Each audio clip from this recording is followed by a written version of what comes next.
On a freezing winter evening, snowflakes drifted slowly from the dark gray sky, coating the ground in a soft white blanket that somehow made the world look both beautiful and painfully cold, and at a lonely bus stop near the edge of a city park sat a young woman, barefoot, wearing only a torn beige dress that once might have been pretty but now looked worn and fragile against the biting wind, her golden hair falling messily around her pale face as she hugged her knees to her chest, shivering.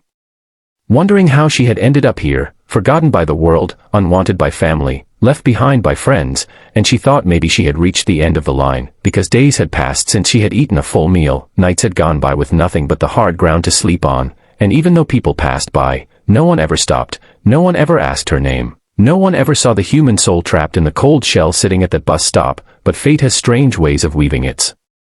threads, and sometimes the smallest moment can change everything, because as she sat lost in despair, a tiny pair of footsteps crunched against the snow, and when she lifted her head she saw a little girl, no more than 4 years old, bundled in a bright red coat, gray leggings, and soft boots, her woolen hat with a pom-pom bouncing slightly as she walked, and in her small mittened hand she held a crumpled brown paper bag that smelled faintly of warm bread, and without hesitation she walked straight up to the young woman, looked at her with wide innocent eyes, and stretched out her little hand as if offering not just food but something far more powerful, and the young woman blinked, unsure what to say, her lips trembling as she whispered, why are you giving this to me?" And the child smiled gently, as though her heart understood what her mind could not explain, and she said in a soft voice that carried like music in the silence of the snow, "You need a home, and I need a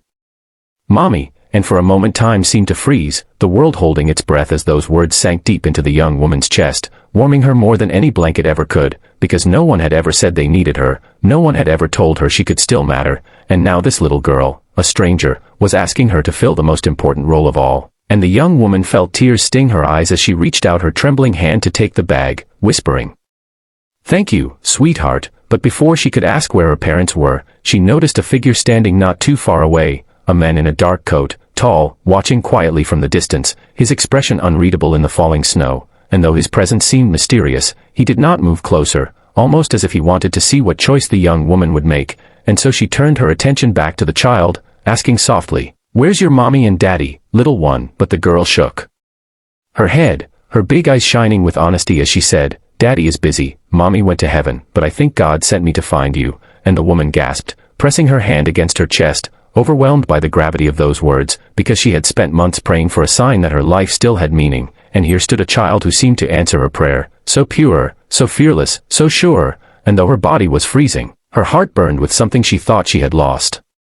forever, hope, and she took the girl's tiny hand in hers, feeling the warmth of life against her cold skin, realizing in that instant that maybe she had found her reason to keep going, maybe she wasn't invisible after all, maybe destiny had brought her here to meet this child who needed love just as desperately as she needed it, and in the distance the man in the dark coat finally turned and walked away into the snow, disappearing like a shadow, leaving only the two of them standing together in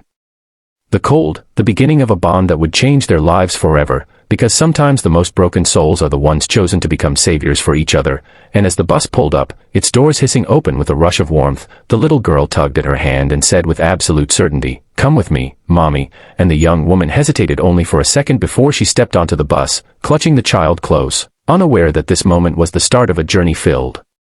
with trials, healing, and a love that would prove unbreakable, because the words of a little girl on a snowy night had awakened something inside her that could never be silenced again.